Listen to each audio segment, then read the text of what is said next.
buscar nesse momento, cada um aí dentro da sua realidade. Vou sugerir que cada um traga na mente, nesse momento, um lugar lá da nossa querida Casa Moringotas. Aquele lugar que você trabalha, aquele lugar que você assiste aula, aquele lugar que você assiste os evangelhos, que você faz orientação. Traga na mente esse lugar. Porque quando nós estivermos com essa imagem em nossas mentes, nós estamos nos conectando com toda a equipe espiritual do Amor em Gotas. E nos conectando a esses irmãos, essas irmãs, toda a equipe espiritual, nós estamos nos conectando a Jesus. E é com este mestre em nossos pensamentos que nós vamos iniciar mais um evangelho da Casa Espírita Amor em Gotas. Um momento de reflexão para todos nós, de muita fé, de muita esperança. Assim, Mestre Jesus, queremos pedir licença para dar por iniciado este evangelho com a oração que nos deixaste. Pai nosso que estais nos céus, santificado seja o vosso nome, venha a nós o vosso reino, seja feita a vossa vontade, Pai, assim na terra como nos céus. O pão nosso de cada dia dá-nos hoje, perdoa-nos, Pai, as nossas dívidas, assim como nós perdoamos os nossos devedores. E não nos deixa, Pai, cair em novas tentações. E livra-nos, livra-nos, livra-nos de todos os males. Que assim seja, graças a Ti, Mestre Jesus, e graças ao Pai Celestial. Bem, minhas amigas, meus amigos, na noite de hoje, vamos conversar um pouquinho sobre identidade espiritual. E nós vamos tomar por base o capítulo 17 do Evangelho segundo o Espiritismo, no seu item 4, que diz assim: reconhece-se o verdadeiro espírita pela sua transformação moral e pelos esforços que emprega para domar suas inclinações más. Enquanto um se contenta com o seu horizonte limitado, outro que aprende alguma coisa de melhor se esforça por desligar-se dele e sempre o consegue, se tem firme a vontade. E aí, nesse mesmo capítulo, a gente tem também a parábola do semeador. E lá tem um trecho em Mateus, capítulo 13, que diz assim: escutai, pois, vós outros a parábola do semeador. Quem quer que escuta a palavra do reino e não lhe dá atenção, vem o espírito maligno e tira o que fora semeado no coração. Esse é o que recebeu a semente ao longo do caminho. Aquele que recebe a semente em meio às pedras é o que escuta a palavra e que a recebe com alegria no primeiro momento, sobrevindo reveses e perseguições por conta da palavra, tira ele daí motivo de escândalo e de queda.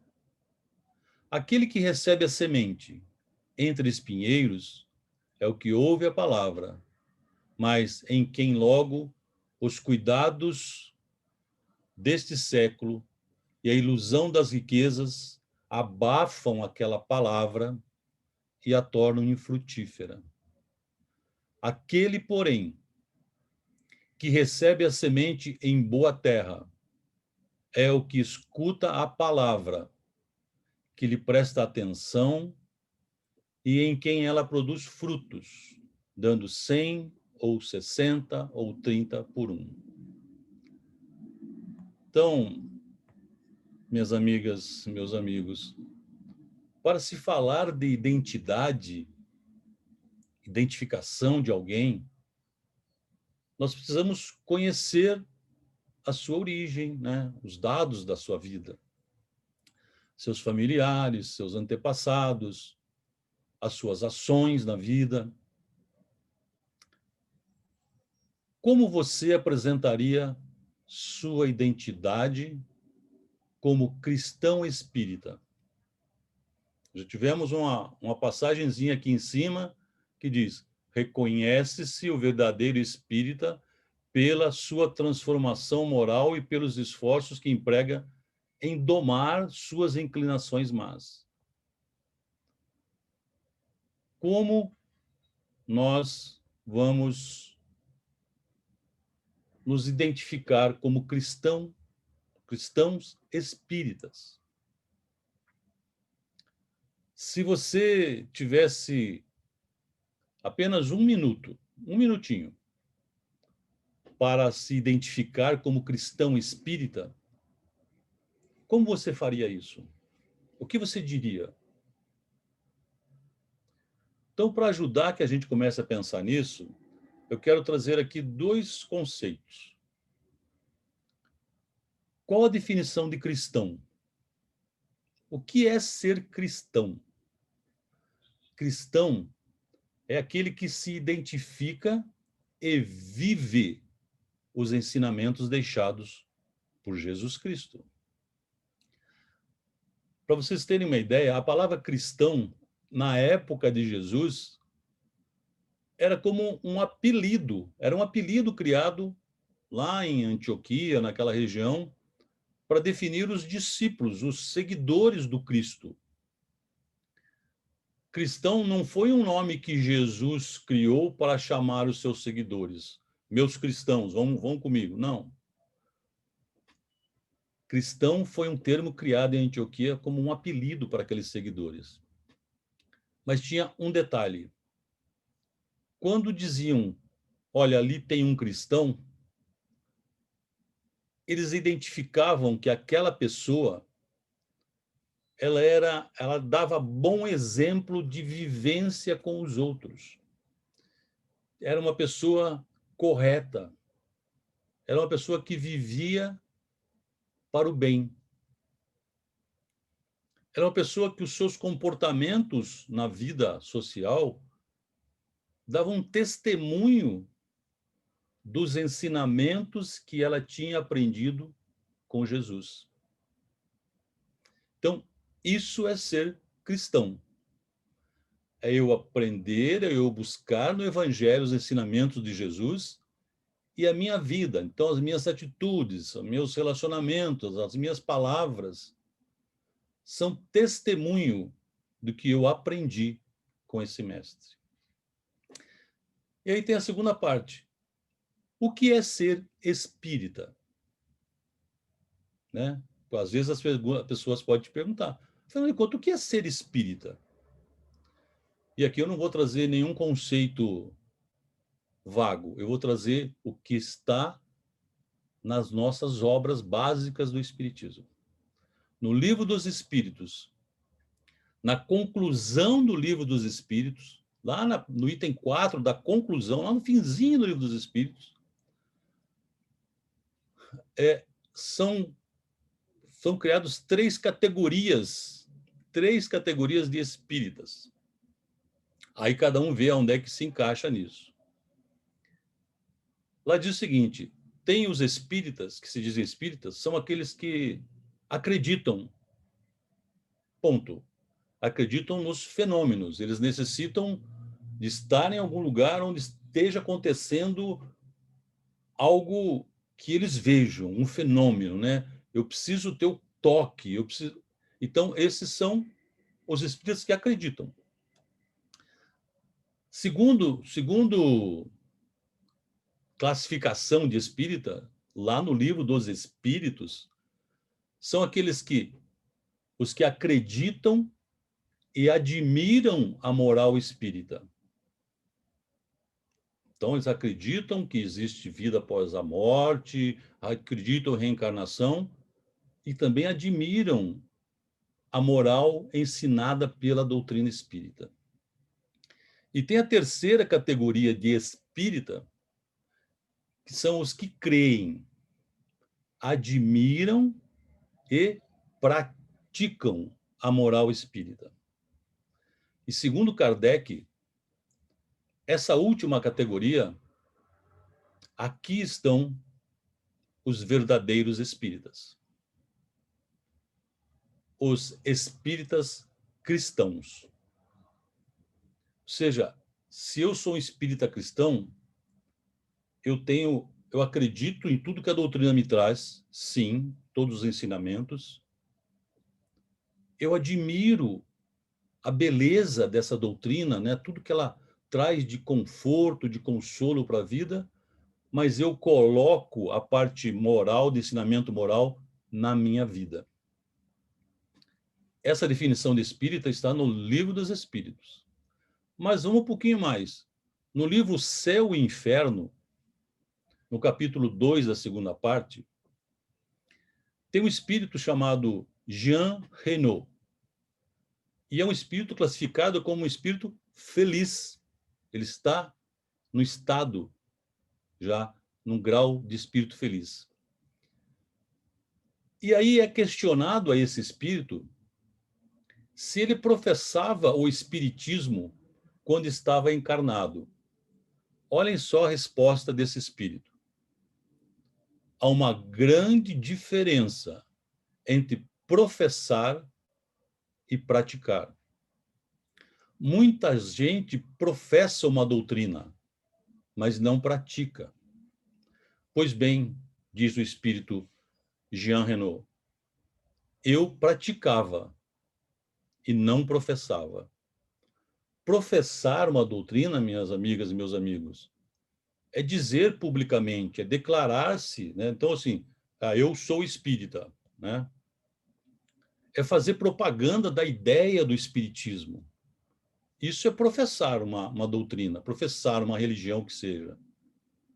E esse espírito diz que ele está hoje num patamar de feliz porque ele praticava o que a doutrina trouxe de ensinamento moral e de comportamento. Então, aqui, nesse ponto, é que está a chave da questão de ser espírita e conquistar a felicidade espiritual. Essa, quando a gente chega nesse ponto, essa seria a nossa identidade espiritual. E quem foi aquele espírito que nós conhecemos que trouxe com clareza sobre viver os ensinamentos do amor? Jesus. Mas vamos então pedir a identidade de Jesus. Afinal, quem é esse Jesus Cristo? Qual a sua identidade? Como é que eu vou me identificar com o ensinamento dele se talvez eu não o conheça? E vamos acreditar que tem gente que é capaz de pedir a identidade de Jesus, hein? Então vamos lá. Jesus é um espírito que reencarnou, filho de José e de Maria. Vamos buscando a genealogia de Jesus. E tanto no Evangelho de Mateus quanto no Evangelho de Lucas, eles trazem a identidade, essa identidade genealógica de Jesus. Só que tem diferença entre os dois evangelhos. E os historiadores dizem que isso acontece porque Mateus pegou as informações sobre a genealogia de Jesus com José e Lucas com Maria. Então, cada um contou a sua própria história, a sua própria genealogia. Mas será que é a genealogia de Jesus que nos importa para a nossa mudança de vida, para nós criarmos a nossa identidade espiritual? Ou é o que ele veio nos trazer, a essência do que ele veio nos trazer? Como é que esse espírito chega nas nossas vidas e oferece um caminho para a mudança espiritual? ele nos mostra como criar uma identidade espiritual que nos leve a planos espirituais melhores ao longo da nossa caminhada. E eu quero trazer aqui um exemplo de um espírito que teve contato com esse mestre, assim como cada um de nós tem o contato com esse mestre em muitos momentos da nossa vida. Eu vou passar e contar para vocês a história de um homem que se chamava Públio Lentulus, senador Públio Lentulus. Muitos aqui já estão lembrando quem é Públio Lentulus. Porque ele teve a oportunidade, Públio Lentulus, de estar presente, de olhar Jesus nos olhos. Ele teve o seu minuto com Jesus. E por ignorar o chamado que ele recebeu do mestre para mudar, ele precisou de milênios para retomar o caminho cristão até Deus. Para aqueles que talvez não conheçam, né, qual a identidade do senador Públio Lentulus? Né? Lembrando que o Públio Lentulus e Emmanuel, o mentor do nosso querido Chico Xavier, são a mesma individualidade. Públio Lentulus foi uma das encarnações de Emmanuel. E às vezes as pessoas pensam assim, mas será que isso, né, não é invenção? Olha só, historiadores não espíritas encontraram na história romana a existência de um senador romano com o nome de Públio Lentulus à época de Jesus. E a história do Públio Lentulus está no livro Há 2000 anos. Quem não leu, recomendo que leiam. É um livro lindíssimo, lindíssimo. Rapidamente, eu vou passar como diria muito hoje, é muito comum, assim, vamos passar os melhores momentos desse encontro de Públio Lentulus com Jesus. Públio era um homem orgulhoso, né? Era preso à riqueza, ao poder romano. Era um homem correto, ético, né? Não era corrupto, mas era orgulhoso, tinha um orgulho imenso. E certa vez, conversando com um amigo dele, também uma alta autoridade romana, o senador Públio disse para o amigo que ele estava começando a acreditar num velho grego que ele conhece com o nome de Parmênides. E esse senhor, esse Parmênides, falava muito sobre as muitas vidas que nós temos. E Públio disse que ele começou a acreditar nesse homem porque só assim ele poderia entender o sofrimento que a sua filhinha de 7 anos, Flávia, estava tendo. A filha de Públio estava com lepra e ela sofria intensas dores. A pele já estava com partes destruídas. E o amigo, quando escutou ele falar aquilo, achou um absurdo aquilo. Como é que ele acredita numa bobagem daquela? E falou que o que estava faltando é ele fazer mais sacrifícios aos deuses romanos, que eles resolveriam o problema da Flávia. Ele disse que ele já fez dezenas, centenas de sacrifícios para todos os deuses que foram indicados e ela não melhorava.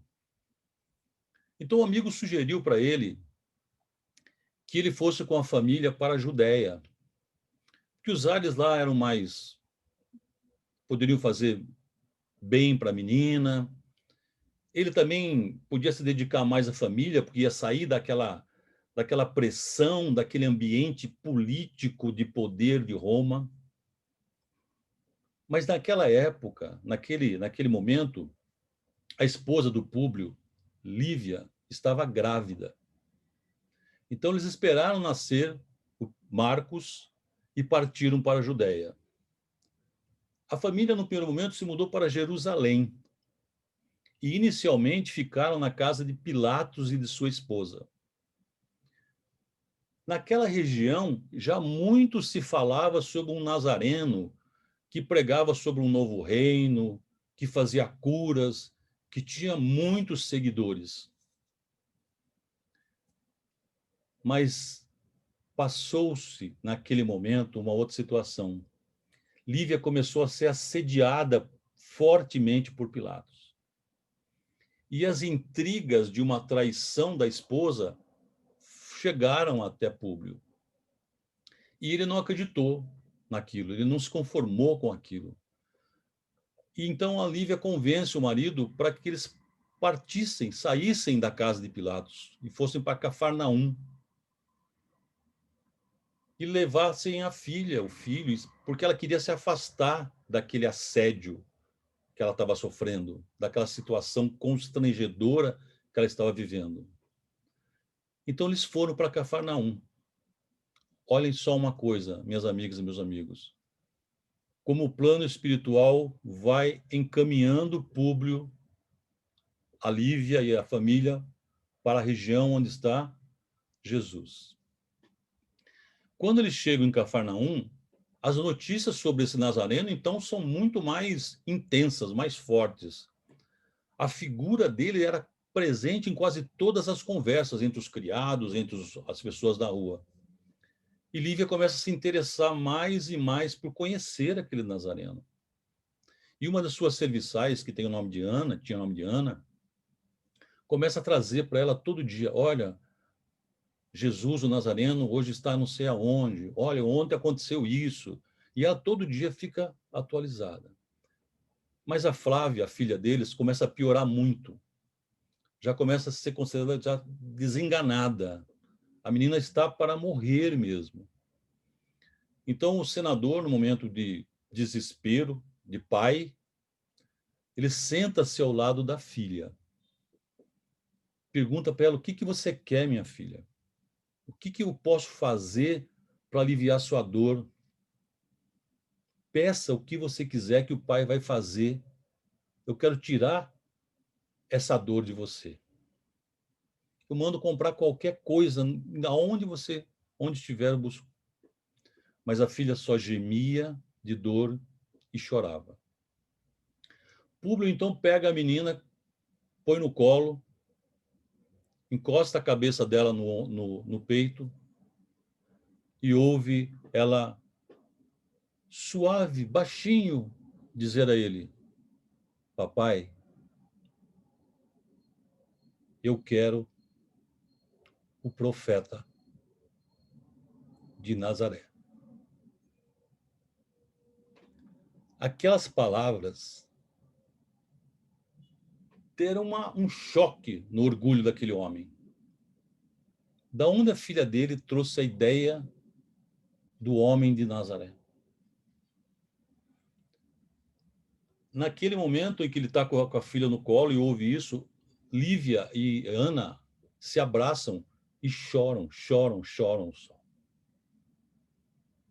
Então Lívia vai até Públio, conversa e implora para ele que ele abra mão de suas posições radicais e faça o que Flávia está pedindo. Públio pensa um pouco e resolve ir até Jesus, mas impõe condições.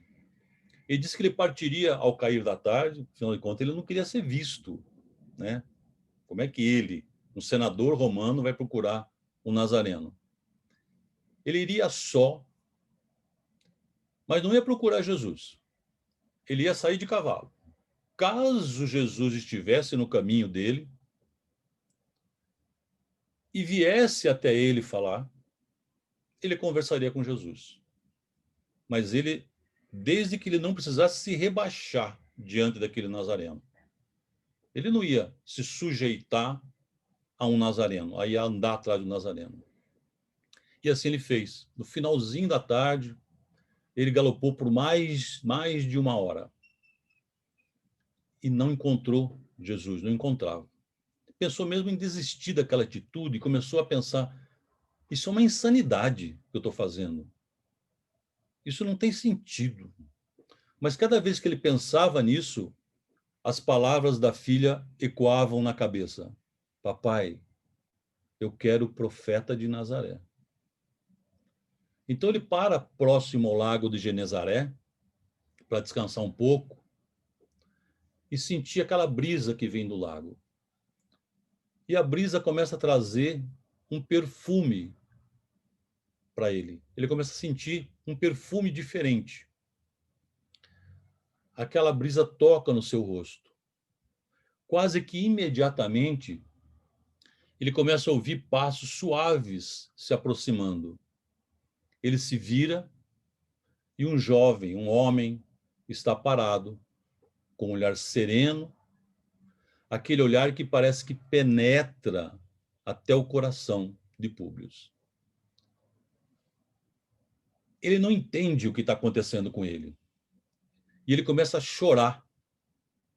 Chorar, chorar, chorar, chorar incontrolavelmente. Algo que ele nunca fizera na vida dele. Ele jamais tinha sentido aquilo. Mas seu coração estava cheio de um amor, de uma energia que dizia: esse é o Nazareno. Esse é o Jesus. Ele nunca tinha visto Jesus antes. Jesus olha para ele com um olhar sereno, carinhoso, amoroso e diz o seguinte: por que me procura, senador?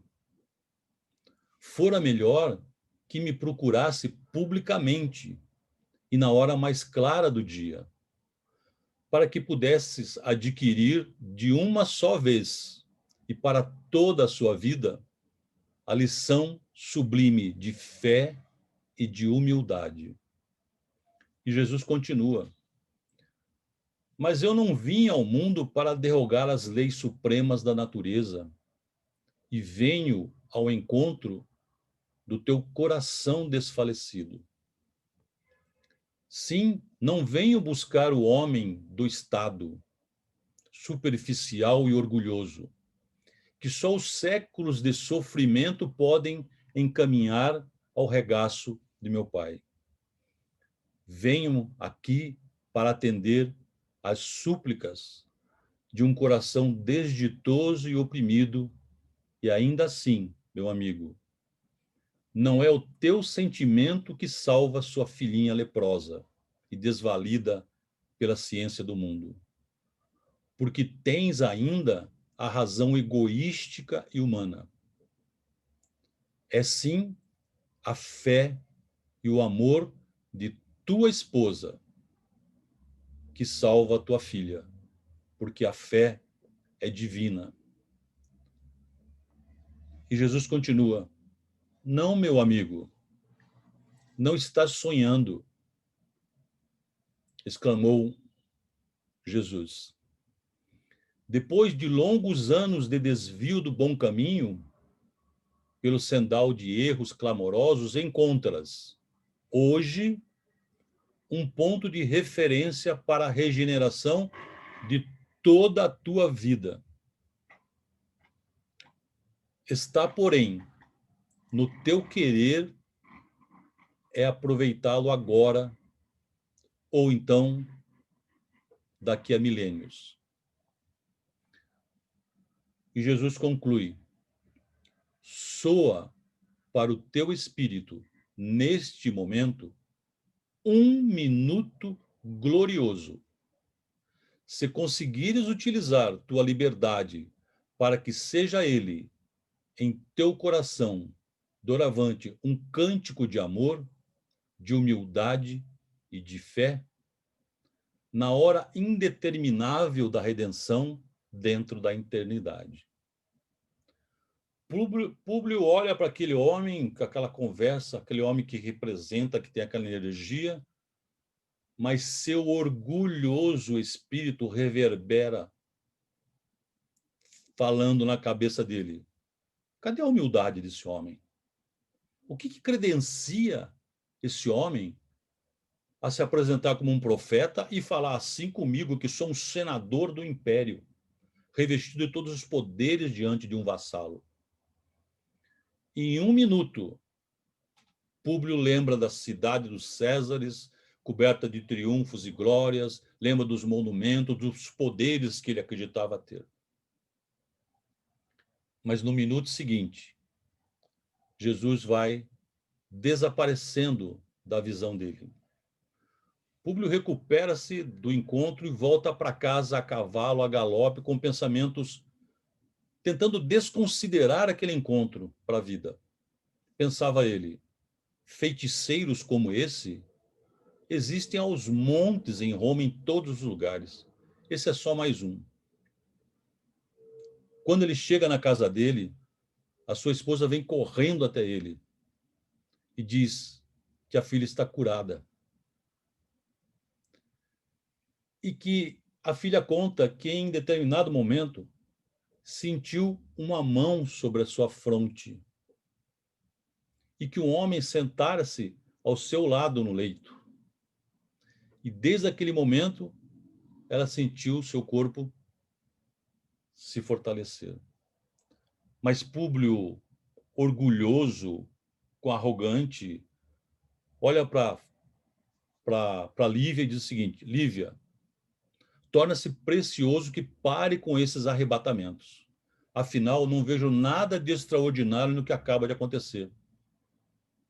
Nada tem faltado à nossa filha no tocante a tratamentos com os médicos e sacrifícios aos deuses. Isso é que a curou, não esse feiticeiro nazareno. E foram, como diz o Emmanuel, milênios para que ele reencontrasse novamente Deus. Se vocês quiserem, depois dessa passagem do há 2000 anos, tem o livro Depois de 50 anos, aí vai contando as encarnações do Emmanuel. Mas eu quero tirar daqui, né? Em quantos momentos de nossa vida, em quantos momentos de nossas vidas, nós temos a oportunidade de encontrar o Mestre e aproveitar esse minuto que pode nos abreviar milênios de aprendizado e sofrimento. Quantos momentos da nossa vida isso passa? Em quais momentos da sua vida o seu coração tem a certeza de ter tido esse contato com Jesus? Pense. Nós já tivemos muitos contatos com Jesus em nossas vidas, em diversas situações, em diversos momentos. Então, acredite, nós já nos encontramos com Ele várias vezes em nossas vidas. Talvez nós não tenhamos reconhecido a sua identidade divina no nosso coração. Porque nesse encontro, Jesus não pergunta para nós: quem é você? O que você tem? Ele vai perguntar para nós: por que me procuras?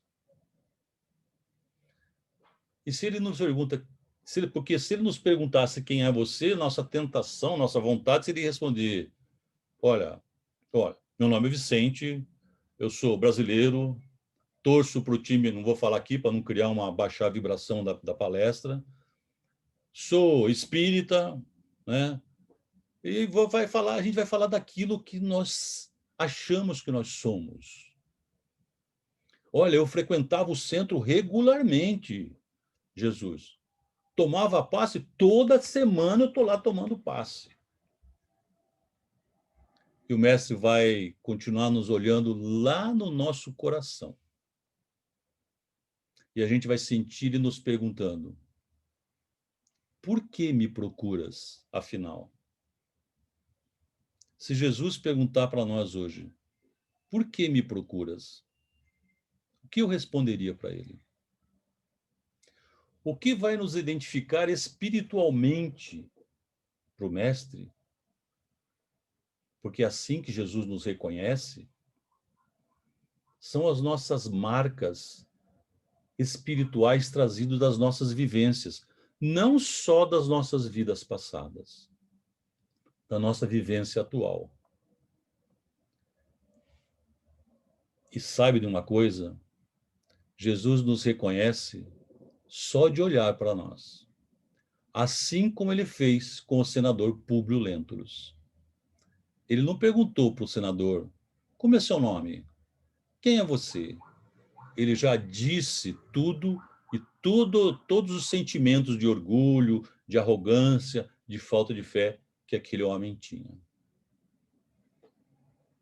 Se nós nos encontrarmos com Jesus, e olhe que nós nos encontramos com ele muitas vezes, o que responderíamos para ele? Então, qual a importância de nós começarmos a entender e enxergar, a construir a nossa identidade espiritual? Porque o Mestre nos pergunta em todos os dias, todos os momentos da nossa vida. Ele olha para nós porque ele sempre está ao nosso lado. Só que só nós mesmos podemos mudar as nossas marcas espirituais. Nós não vamos conseguir excluir hábitos milenares que nós trazemos. A gente não consegue eliminar um hábito, eu só consigo substituir por outro.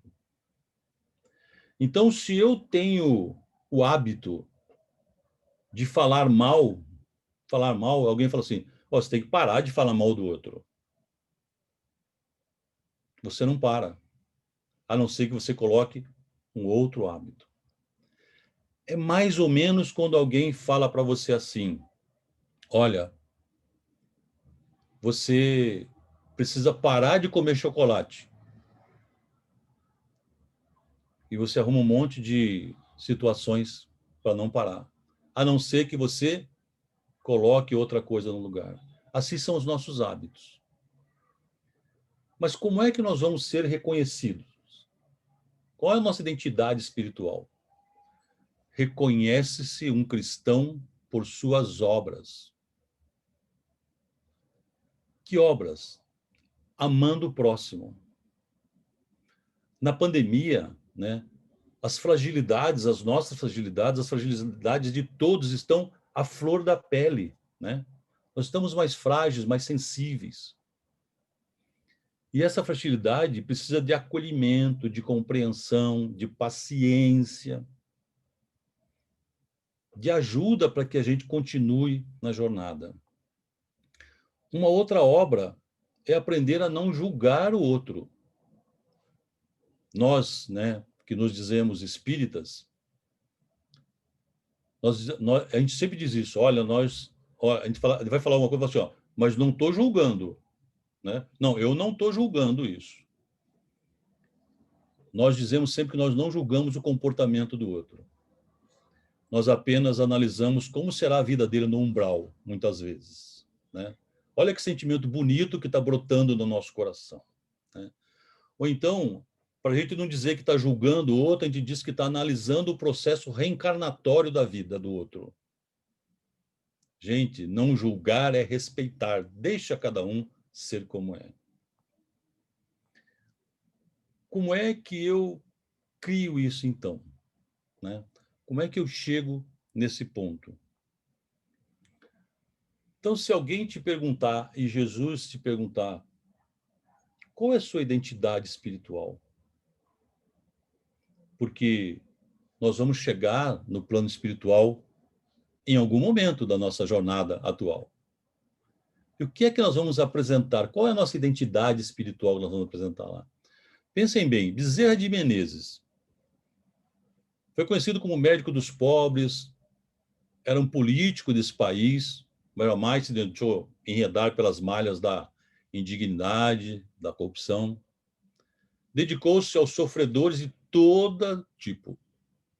Chico Xavier teve uma vida com superação, com muito sofrimento, criou uma obra maravilhosa para levar consolo, conforto a tantos sofredores. Vocês acham que quando esses dois espíritos chegaram no plano espiritual, o que eles tinham para mostrar na identidade espiritual deles? Então, eu quero aqui deixar uma sugestão, né? Vamos fazer um paralelo da construção da nossa identidade espiritual com aquilo que a gente constrói na nossa identidade física. Considerando que todos nós vamos fazer a viagem de volta para o plano espiritual em algum momento. Então, eu sugiro o seguinte, que essa nossa identidade espiritual seja criada assim, seja criada com a nossa palma, que a gente leve as marcas de nossas mãos por quantas vezes nós colocamos sobre a cabeça dos mais necessitados, vibrando e desenhando um novo caminho para aquele necessitado. A nossa identidade espiritual tem a nossa impressão digital, mas que ela seja a marca do amor que nós estamos deixando na vida daqueles que estão convivendo conosco nesta jornada. Que a nossa identidade espiritual traga também a nossa pegada, né? Aonde nós pisamos. Que seja a marca dos nossos passos quando nós levamos no colo aqueles que caíram na caminhada e nós ajudamos a levantar e ir em frente. Que a nossa identidade espiritual traga a nossa voz e que ela seja a marca de nossas palavras de conforto, de perdão, de amor ao próximo, conforme o Mestre nos ensinou. Que a nossa identidade espiritual traga o nosso olhar e que esse olhar seja a marca dos nossos olhares caridosos ao próximo, compartilhando o amor que nasce na fonte que nós conhecemos como Deus. E eu quero finalizar esse nosso evangelho contando para vocês a história do meu avô César. Já desencarnou. Já ele estava bem idoso já, ele morava com os meus pais. Um dia eu vi meu avô sentado no quintal, num degrauzinho, e ele olhava para as mãos dele, olhava, fechava os olhos. Então eu cheguei, sentei do lado dele, falei, vô, o que você está fazendo? Ele falou assim, Vicentinho, eu estou olhando para as minhas mãos e pensando o quanto essas mãos trabalharam ou deixaram de trabalhar pelo amor ao próximo. Quantas vezes? E eu pensava assim, será que Jesus vai olhar para as minhas mãos? Então, minhas amigas e meus amigos, nós vamos nos encontrar com Jesus e ele vai olhar para você e vai perguntar, o que procuras? Mas se nós tivermos a nossa identidade espiritual com a marca do amor que ele ensinou, ele vai olhar para nós e vai dizer, vem, segue comigo. E para encerrar, eu quero deixar um trecho do livro Vinha de Luz, item 8, que é sobre marcas. Diz assim, desde agora ninguém me moleste, porque trago no meu corpo as marcas do Senhor Jesus. Isso está na carta de Paulo aos Gálatas. E Emmanuel traz duas frases. Todas as realizações humanas possuem marca própria. Observa os sinais com que assinalastes os teus atos, recordando que a marca do Cristo é, fundamentalmente, aquela do sacrifício de si mesmo para o bem de todos. Então vamos agora buscar nos conectar com esse Mestre Jesus para as nossas vibrações dessa noite. Vamos novamente nos imaginar lá na Casa Amor em Gotas, no grupo que você trabalha, na sala que você estuda, no evangelho que você assiste, no momento que você está dando passe. Vamos nos imaginar lá. Vamos unir os nossos pensamentos, os nossos corações com toda aquela equipe espiritual e emitir vibrações intensas, poderosas, iluminadas por todas essas pessoas que foram colocados o nome aqui hoje, que elas recebam todo o bálsamo que vai aliviar a dor do corpo e da alma. Vamos vibrar muito pela nossa casa espírita Amor em Gotas. Essa casa que tem as portas e janelas abertas para o universo, que continua com a nossa vibração, com os nossos trabalhos, intensamente atendendo aos mais necessitados do corpo e do espírito. Vamos vibrar muito em amor pelos nossos lares, pelas nossas famílias, pelos nossos entes queridos, pedindo a Jesus que derrame sobre cada um dos nossos lares o seu amor, a sua luz, a sua vibração. E que os nossos lares permaneçam assim, pulsantes no amor desse mestre. E, mestre, queremos pedir uma bênção para nós mesmos. Sentindo a sua mão sobre as nossas cabeças, mestre, vamos percebendo sermos envolvidos por uma luz intensa, muito luminosa. E dentro dessa luz, vibrações chegam aos nossos corações, aos nossos espíritos, nos fortalecendo, nos enchendo de esperança, mantendo a nossa fé firme, acesa, para continuarmos nessa jornada. Enfim, mestre, pedimos agora um abraço seu.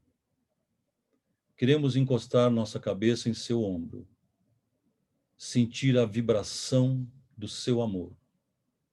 E com esse amor, continuarmos a nossa jornada encarnados sobre as bênçãos de Deus. Que assim seja, graças a Deus, graças a Jesus. Mestre querido, pedimos licença para dar por encerrado o evangelho desta noite da Casa Espírita Amor em Gotas. Que assim seja.